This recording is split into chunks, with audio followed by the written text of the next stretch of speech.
안녕하세요. 부동산과 사람의 마음을 함께 연구하는 부동산학 박사, 경영학 박사 이태광입니다. 혹시 이런 질문 한 번쯤 해보신 적 있으신가요? 부동산, 지금 사야 하나요? 언제 다시 오를까요? 혹시 지금이 바닥인가요? 참 많이 듣는 질문입니다. 부동산 강의하러 가면 항상 맨 앞줄에서 손드는 분 계세요. 교수님, 지금 사면 후회 안 하죠? 그럼 제가 이렇게 말씀드립니다. 후회는 못 막아드립니다. 하지만 덜 후회하게는 해드릴 수 있어요. 그 비결이 뭔지 아세요? 바로 과거를 아는 것입니다. 왜냐면 부동산은 숫자 같지만 사실은 심리입니다. 그리고 심리는 반복됩니다. 물론 과거가 미래를 100% 보여주진 않아요. 하지만 경험상 한 30% 정도는 미리 힌트를 줍니다.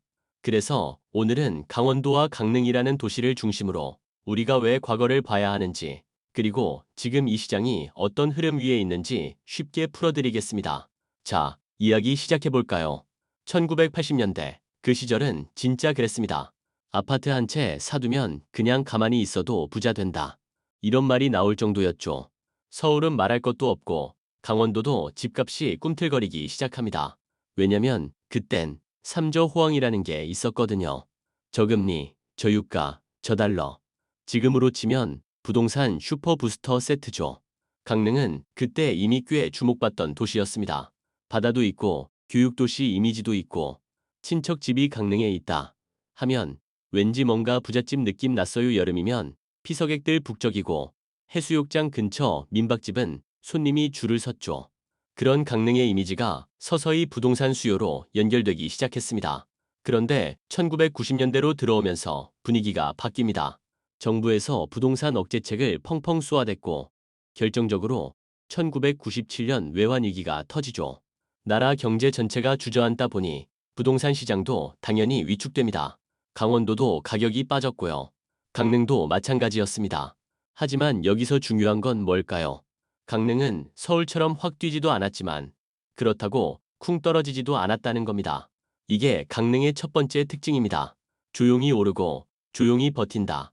다른 도시들은 너무 올라서 무너지고 또 너무 떨어져서 회복이 더디기도 했지만 강릉은 꾸준했습니다.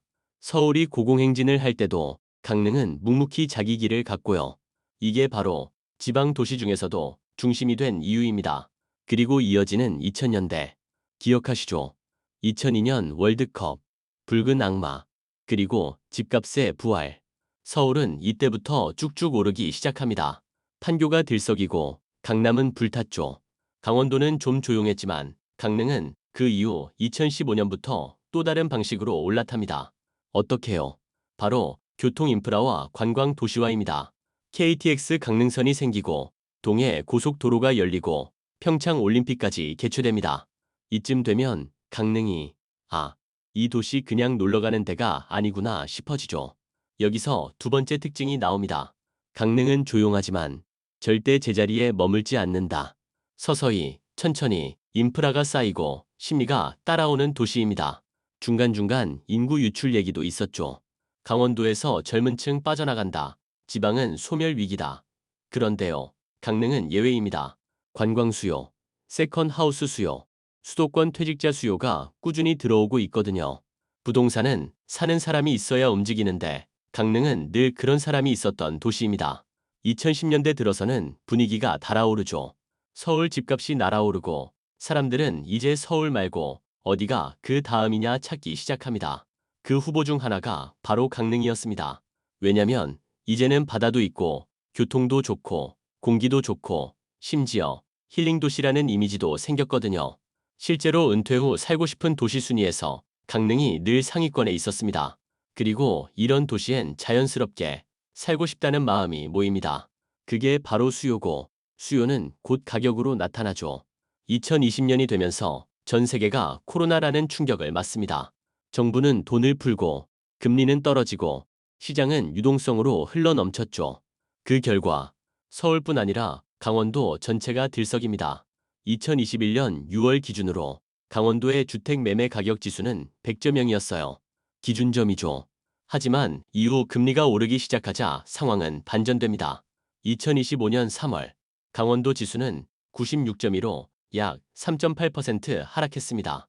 많은 분들이 이제 끝났네 하시지만 그건 절반만 맞는 이야기입니다. 왜냐고요? 강릉은 달랐거든요. 같은 시기에 강릉의 주택 매매 가격 지수는 오히려 98.4에서 101.3으로 상승했습니다. 이건 단순한 수치가 아닙니다. 의미가 있는 움직임입니다. 모두가 멈춰 있을 때 조용히 오르는 도시. 이게 강릉의 세 번째 특징입니다. 강원도 안에서도 독립적으로 움직인다. 이쯤에서 콩트 하나 짧게 보여드릴까요? 입니다. 잘 들어 보세요 여보. 우리 아들 서울 집 못 산다고 하니까 강릉은 어떠냐던데. 강릉. 거긴 바다 있는 데잖아. 놀러 가긴 좋은데 집을 왜 거기서 사? 근데 말이야. 요즘은 사람들이 놀러만 안 가고 거기서 산대. 그러면 우리도 은퇴하면 강릉 가서 살까? 공기 좋잖아. 할머니 거기 사는 친구는 공기가 맑아서 폐가 좋아졌대 할아버지 웃으면서. 그럼 우리 폐도 한번 살려보자고. 이게 바로 사람들의 심리입니다. 누군가 먼저 가서 살기 시작하면 거기 살아도 괜찮은가 보다 하는 신뢰가 생기고 그 신뢰는 곧 수요로, 수요는 가격으로 이어집니다. 그래서 강릉은 단순한 관광지가 아니라 정착하는 도시, 은퇴 후 살고 싶은 도시, 그리고 심리적으로 안정감을 주는 도시로 자리 잡게 된 겁니다. 이제 정리해 보겠습니다. 강릉은 지난 40년간 급등도 없고 폭락도 없습니다. 하지만 항상 서서히, 안전하게, 인프라와 이미지로 올라오는 도시입니다. 과거를 본다고 미래를 다 알 수는 없습니다. 하지만 적어도 지금이 그런 흐름 위에 있는 시기인지는 알 수 있습니다. 그리고 그런 도시는 시장이 흔들려도 무너지지 않습니다. 지금 강릉은 조용히 오르고 있고 여전히 가능성을 품고 있습니다. 이 영상을 보고 계신 여러분, 혹시 지금도 언제 들어가야 하나요? 고민 중이신가요? 그럼 저는 이렇게 말씀드리고 싶습니다. 가장 좋은 시기는 언제나 지금부터라는 것입니다. 앞으로 화폐의 변화 중앙은행 디지털 화폐 일반 코인 스테이블 코인의 원인으로 돈의 가치가 더 떨어지고 부동산 자산은 상승하는 결론입니다. 준비된 사람에게 먼저 옵니다. 그리고 준비는 늘 과거에서 출발합니다. 오늘 영상이 여러분의 생각과 흐름을 정리하는 데 도움이 되었길 바랍니다. 구독과 좋아요 잊지 마시고요. 다음 영상에서는 또 다른 도시와 또 다른 심리의 이야기를 들려드리겠습니다. 감사합니다.